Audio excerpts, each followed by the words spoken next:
Hello and welcome to today's lesson where we're looking at the Big Five model of personality, also known as the Big Five traits model. Have you ever wondered why people react differently under similar circumstances, or why certain tasks and environments seem to suit some individuals better than others? This is what the Big Five model of personality can help you with. It provides a robust framework to help decipher human behavior and personality traits, aiding you in better communication, job placement, and personal development. So let's look at the big picture. The Big Five model, also known as the five-factor model, categorizes personality into five broad traits: openness, conscientiousness, extraversion, agreeableness, and neuroticism. Each trait represents a spectrum where an individual can score low, high, or somewhere in between, providing a versatile tool for understanding human behavior. Now, the origins of the model can be traced back to the 1940s and 1950s, but the real breakthrough came from the work of several independent groups in the 60s and 70s, who, through factor analysis of personality descriptors, identified underlying factors, which were later labelled as the Big Five. Now, it's important to note that the model wasn't the work of a single individual, but rather the result of cumulative research and development by several psychologists over many years. Let's jump in and take a look at each trait in a bit more detail. So the first trait is openness to experience. This trait features characteristics like imagination, curiosity, and a broad range of interests. Individuals who score high in openness are often adventurous and creative. They are open to new experiences and enjoy exploring novel ideas and cultural events. Conversely, those with low scores may prefer routine, have more conventional interests, and be more resistant to change. The second trait is conscientiousness. High scorers on conscientiousness are often organised, mindful of details, and responsible. They plan ahead, strive to fulfil their duties, and follow norms and rules. This trait is a reliable predictor of effective performance at work, as it influences how diligently someone plans and carries out tasks. On the other hand, those with lower scores might display spontaneity and flexibility, but can also tend towards disorganization and procrastination.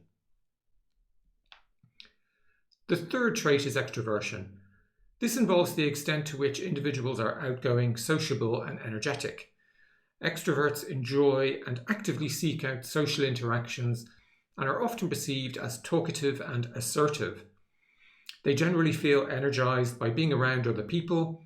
Introverts, on the other hand, or those low in extraversion, might find social gatherings draining and prefer solitude or small groups, and they can often be perceived as reserved or reflective.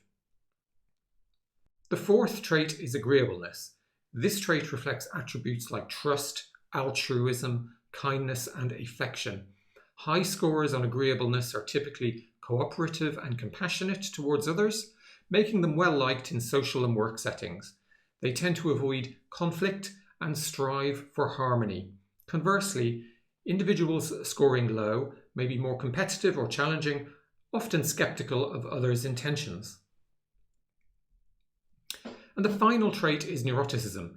This trait measures emotional stability and a degree of negative emotions.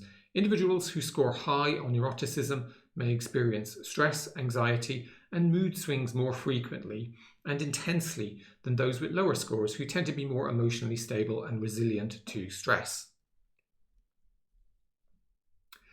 So here's a tip to help you remember the Big Five.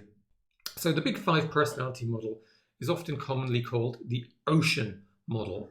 And you can see the acronym here spelling out the five major dimensions of personality. Now, the OCEAN acronym can help you easily remember the five traits that the model describes, but you might see the same model referred to as the CANOE model sometimes, which is just another rearrangement of the initials of the same five traits. So what are the advantages and disadvantages of the model? Well, firstly, the advantages. One of the significant benefits of the Big Five model is its universality and reliability across different cultures, making it a valuable tool for global applications. Now, The model's traits are also stable over time, providing consistent insights into an individual's behaviour over time. And finally, it's empirically driven with a strong foundation in research, making the results predictable and valuable for personal and professional uses.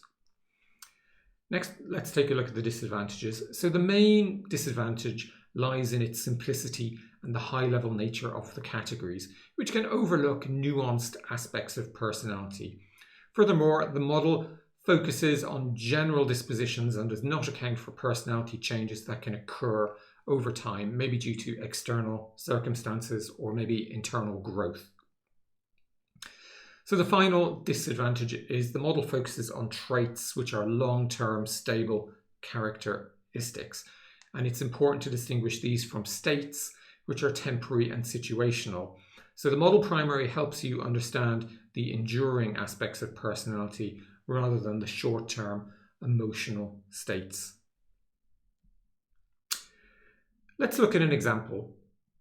Now, imagine you are tasked with assembling a project team. With the Big Five model, you can strategically assign roles that align with individuals' personality traits, fostering a balanced and effective team. So here's how you might apply it. You could choose someone high in openness to lead efforts on creative tasks, such as designing a new marketing campaign. You could assign a conscientious person to manage the project's timeline and details, ensuring that milestones are met and standards are upheld. You could appoint an extrovert to handle client interactions and presentations. Their energy and sociability can enhance communications and also energize the rest of the team. You could assign someone high in agreeableness to mediate team conflicts and help maintain morale. And finally, you could be mindful of those high in neuroticism by providing support in high-stress situations. Now, by doing all of this, that's going to help you create a balanced and productive team with every team member playing to their strengths. So how do you determine your Big Five scores? Well, as you can see, there's different tests to work out your Big Five score.